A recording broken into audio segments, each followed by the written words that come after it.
The U.S. did not. That they are a response to conditions which are dehumanizing to Palestinians and which they are defenseless. The U.S. presents a reversal of cause and effect in that the occupation is framed as a response to the suicide bombings. This is huge. Critical. They manipulate the narrative. They flipped the cause and effect. The occupation happened first. It was happening for a very long time, and the conditions that the Palestinian, like the amount that they tolerated before any of that started happening is unbelievable.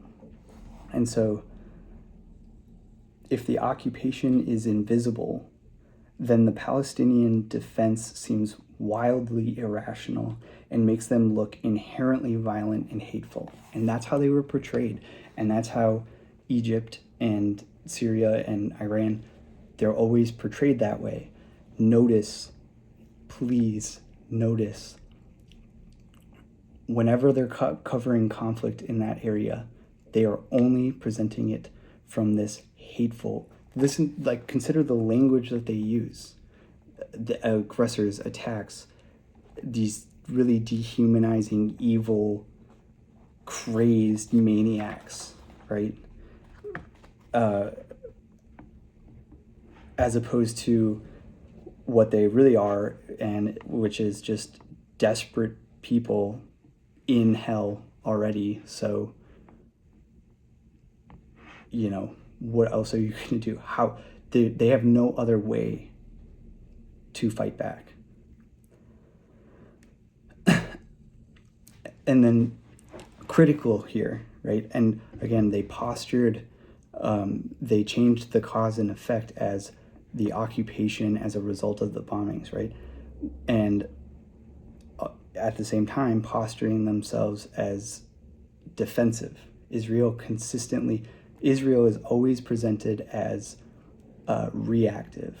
Palestine is always attacking, calling Palestinian actions attacks, and Israel calling Palestinian actions attacks and Israeli actions retaliation is meaningful.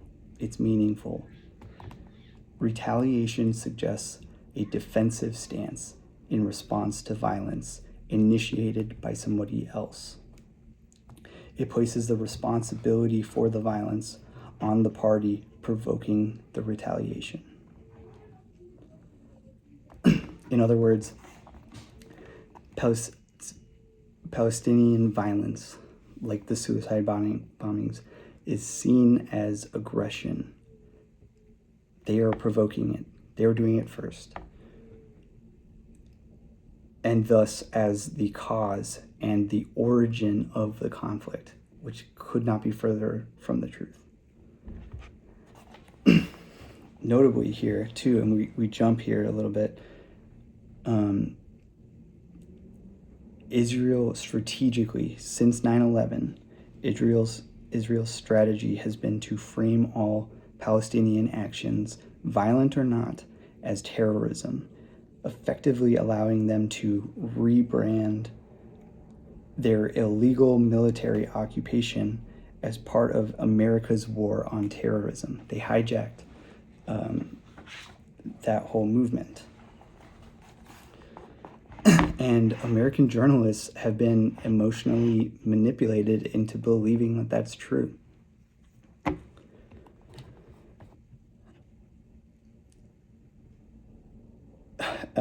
In 2000, the year 2000, 500 Israeli versus 2,000 Palestinian civilians were killed. Right, I'm sure you can see where this is going. In August 2002, news outlets were reporting a period of relative quiet. What was failed to be mentioned was 39 Palestinian civilians were killed, 24 of them women and children. Somehow the US media presents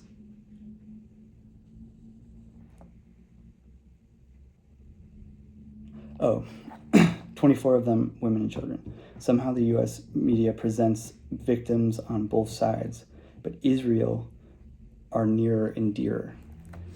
The way that they're presenting it, if you go and watch this, and they make it clear, they do a great job of showing the difference between the emotional appeal and the way that they talk about Israel versus Palestinian people. And they make Israel feel nearer and dearer to us, like an extension of our population. In March 2002, 29 Israelis killed in Netanya by a suicide bomber, rightly labeled a massacre, correctly labeled accurate, right? I noted here, massacre, definition, indicates a general slaughtering of helpless or unresisting victims. General slaughtering of helpless or unresisting victims. I'm noting this because journalistic integrity is supposed to care about truth and definitions. That should be facts. The facts of a story should tell you if something is a massacre or not. However, just a few weeks later, at least as many Palestinians were killed when Israeli forces invaded Jenin, an event widely condemned as a war crime.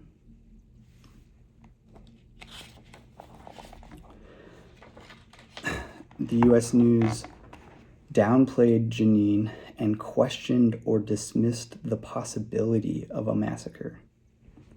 So again, that definition becomes really important there. Internationally, globally recognized as a war crime. Just a few weeks earlier, the U.S. was willing to report the news of a massacre. But when it happens to the wrong people, it's a completely different narrative or representation of the facts. The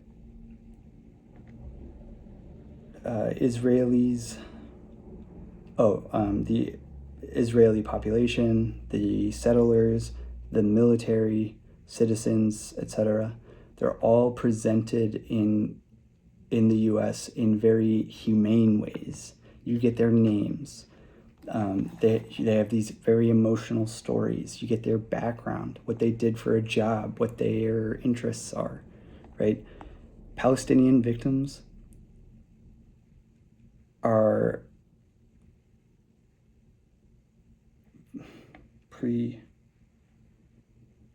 they're presented as numbers.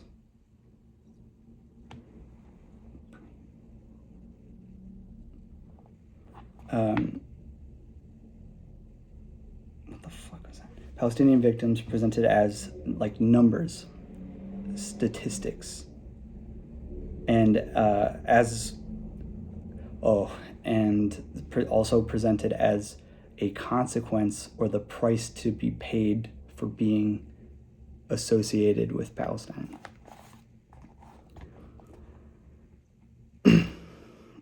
One of the saddest parts of the documentary, 6 young boys killed by an Israeli booby trap on the path that they walked to school. They're just playing, right? Not a military zone. 6 young boys killed by a booby trap. The BBC, one of my favorite clips from the documentary is the BBC's interview of an Israeli official after this, asking the question, what were you doing there? That wasn't a military zone. Why? Why did that happen? Not taking no for an answer, right? Putting the pressure on, right? But the BBC versus US coverage of the same day you'd struggle to see it as the same event. The U.S. practically blames the victims.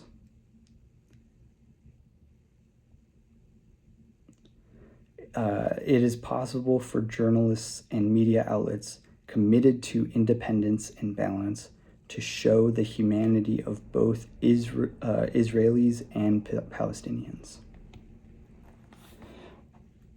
I will say, like, one note that I have on there has to do with the balance piece, which is something that comes from the newsroom, right? Because the bias of balance can be an issue, but I think that we are so far away from that issue that balance is important.